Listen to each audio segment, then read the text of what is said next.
আর এই যে ঢাইয়া, শনির 7.5 আর ঢাইয়া দুটোই কি এক? না, শব্দটা কিন্তু দেখো একই, সেই শনি। কিন্তু ধাইয়া আর শনির 7.5-এর মধ্যে একটু পার্থক্য আছে।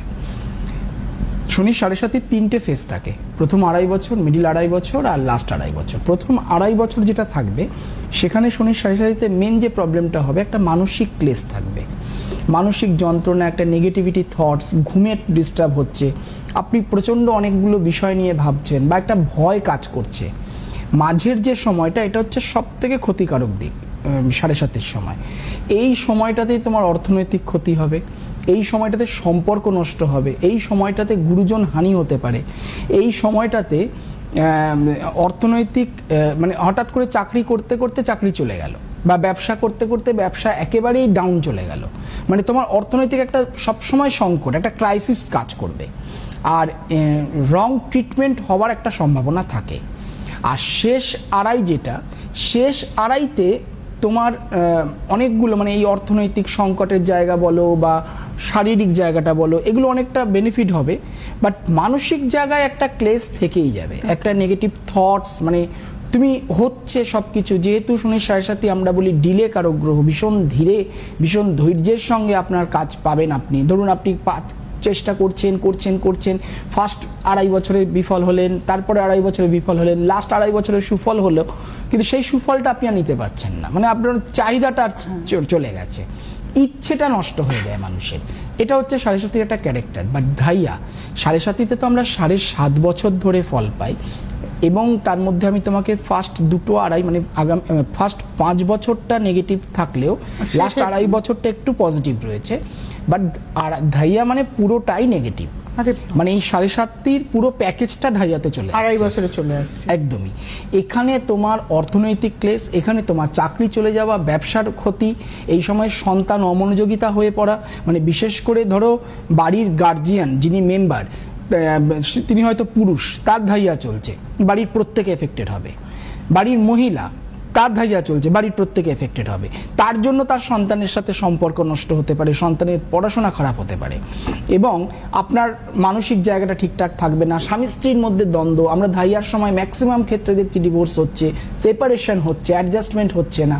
ধাইয়াতে আরেকটা যেটা জিনিস হয় সেটা হচ্ছে কোনো না কোনো সমস্যা নিয়ে তোমাকে ভোগাতেই থাকছে। দেখা গেল তোমার পায়ে ব্যথা, 1 সপ্তাহ বাদে পা ব্যথা ঠিক হলো, তার ঠিক 2 দিন বাদ থেকে পেটে ব্যথা ঠিক হলো তো মাথা ব্যথা, না হলে চোটাঘাত লাগছে, মানে একটা না একটা সমস্যা নিয়ে তোমাকে সবসময় মেডিসিন ভালো থাকছে। একদমই তাই, ডাক্তার মেডিসিন সবসময় তোমার পাশাপাশি থাকছে। এই জিনিসগুলো রয়েছে। অর্থনৈতিক ক্লেশের জায়গাটা তো বললাম।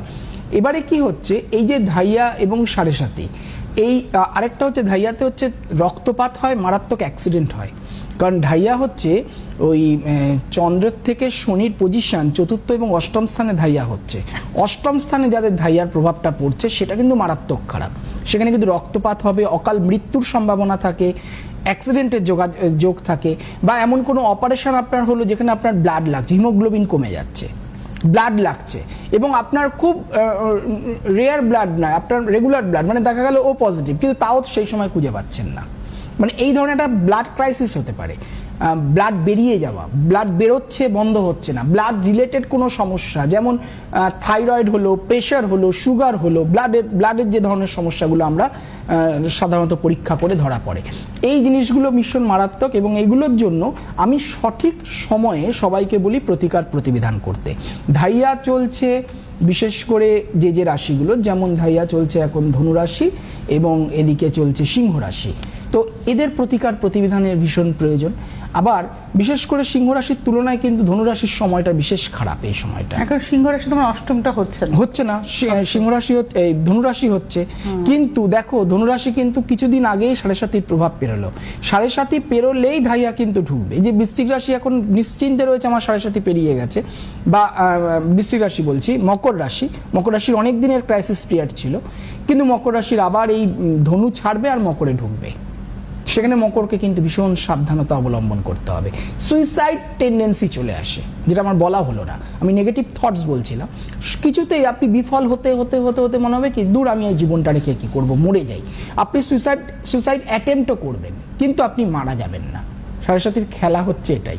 সুতরাং যখনই দেখছেন মানসিক দিক থেকে নেগেটিভ থটস আসছে, যখন দেখছেন আপনার অর্থের ক্রাইসিস হচ্ছে, ব্যবসার অবনতি হচ্ছে, সন্তান অমনোযোগিতা হচ্ছে, পড়াশোনায় রেজাল্ট করতে পারছে না, ডিটোরিয়েট করছে, সেই সময় আপনি যেমন নিজের প্রেডিকশন করাবেন, বাড়ির যে মানুষটি আরও বেশি ভুক্তভোগী হচ্ছে আপনার সাড়ে সাতি বা ধাইয়ার কারণে, তারও একটা প্রেডিকশন করান। সঠিক সময় প্রতিকার করাতে পারলে এগুলোর প্রতিকার রয়েছে। আর সব থেকে বড় ব্যাপার হচ্ছে কিছু কিছু প্রতিকারের পাশাপাশি কিছু কিছু নিয়মাবলী অবলম্বন করতে হয়। আমি আসছি, এটা নিয়ে কেউ আছেন?